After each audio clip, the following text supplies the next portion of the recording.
Hey there. So I'm going to make this video here just to kind of give you an idea of what your periodic table should look like as far as making your energy levels in circles. That's usually kind of the harder part that you guys will have to do. And since I'm not there, I figured I'd do this. So the first thing to do is on my screen here, I've got sort of a mini periodic table. So I have the 1 and the 2, that's going to be your hydrogen and your helium, right? And then I have the second period, 3 and 4.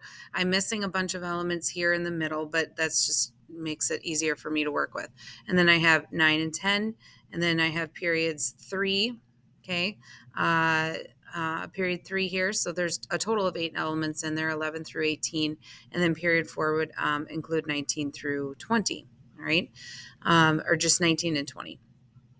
So the first thing that you want to do is draw your nucleus. Your nucleus is going to be in every single one of your atoms, all 20 of them, and you want it to be about the same size. So if you're free drawing it, you just want to make sure that they're the same size, and then you want to make sure that it's big enough that you can put the number of protons and the number of neutrons in there. You can abbreviate a P with P or N, but you got to make sure you can fit a number and then the letter in there.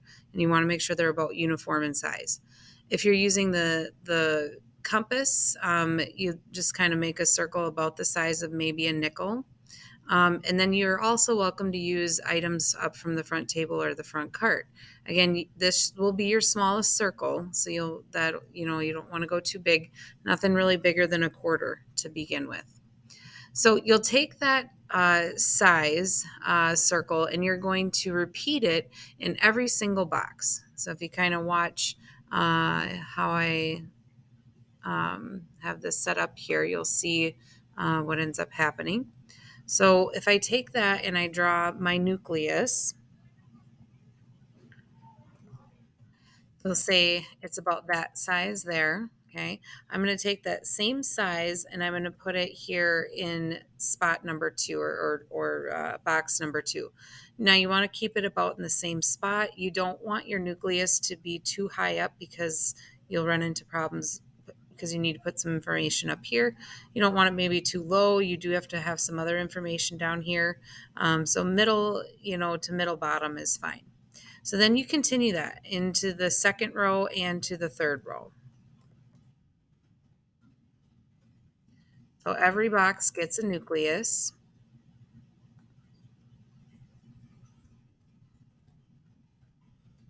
And like I said, you want them all to be about the same size. Now the next thing to do is the first ring. Okay, so the first ring needs to be bigger than your nucleus. So you'll have to find something that's bigger than that. You can use some scratch paper because when you put the bigger ring over it, you won't be able to tell, and see. So sometimes you might have to adjust. You'll kind of get used to it. But find something that's slightly bigger if you're using objects, or adjust your compass, or again, free draw it here. You're going to make the very first energy level.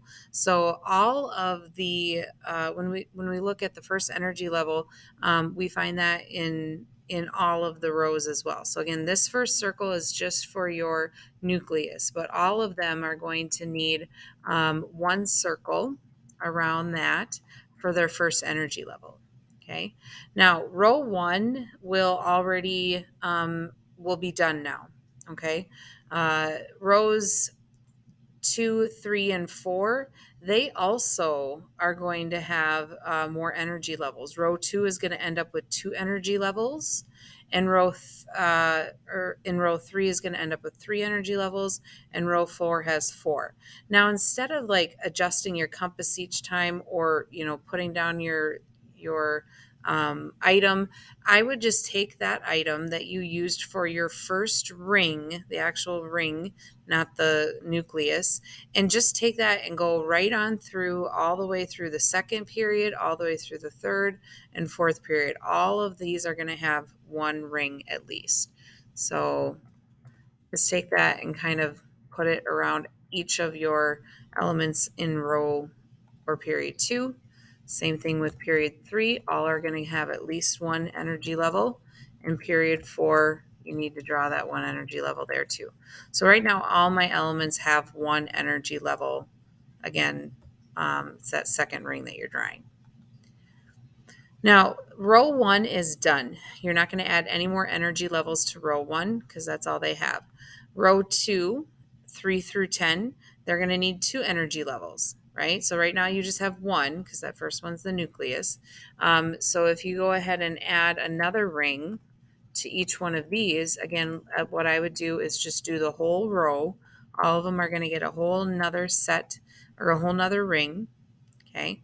And again, so are periods 3, 11 through 18. And so is the 19 and 20. They're going to have at least 2 energy levels as well. So take that same item and just copy it and transfer it, keep using it as you put it across all of your elements.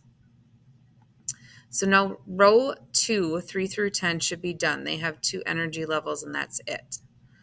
Okay. Row 3, 11 through 18, has 3 energy levels. So you're going to need to pick up a bigger, slightly bigger size object and go ahead and put 3 energy levels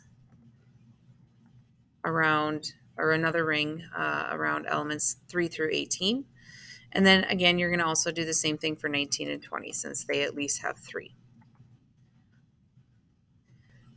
Then the very last thing is you're going to need for elements 19 and 20, they're in the 4th energy level, 4th row, so they need 4 energy levels. So you're going to have to draw the last circle slightly larger here to cover all that. Like I said, use the same tool, go all the way across, do all of your circles first. That's probably the best way that I can kind of describe to you to do it. Now, when you fill these in, your neutron number needs to go and proton number needs to go in the middle, right? And make sure that you use the rounded average atomic mass to go in there. So, for instance, number 11 is sodium. So if I look on the periodic table, sodium is 22.989 something, 22.98 something. So that rounds to 23, right? So that means that the most common isotope of sodium is Na23. You wouldn't write this right there. But that means the most common isotope has a mass number of 23. Well, I know that sodium has 11 protons because that's the atomic number. So in order to get the most common isotope, which is 23, I need to have 12 neutrons. All right. So you'll have to figure that out based on this number here that you round. Again, you won't put that rounded number on the periodic table, but you do need it in order to find out your mass number, to find out your neutron number. So you need to do that for all of them there. Then the next thing you do after that is you fill in your electrons. So sodium has 11 electrons. And remember how we fill our energy levels, right? So the first energy level gets 2 electrons. Remember, the first energy level is not this ring. That's the ring for your nucleus. That separates your nucleus. That's not your first ring. This is your first ring. So your electrons go here, separate them, 2 in the first energy level. Okay. Next energy level is going to get up to 8. I know for the fact that I have 3 energy levels that I have to fill that second one completely.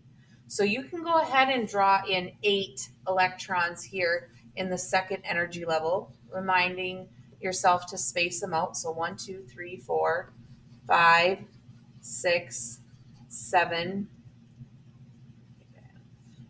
Oh, yeah. Okay, 8. And I would do these in pencil so you can, space them out. So right now I have 8 electrons plus 2 electrons. That's 10 electrons. And then I need 11 electrons because that's my proton number. So I need 1 electron in the outer ring. All right. And then everything basically will look the same for 12 as far as your electrons, but you're going to have 2 electrons in the outer ring. Same number in the inside rings though. Okay. So this should be get you enough or be enough for you to get through today, and I will be back tomorrow.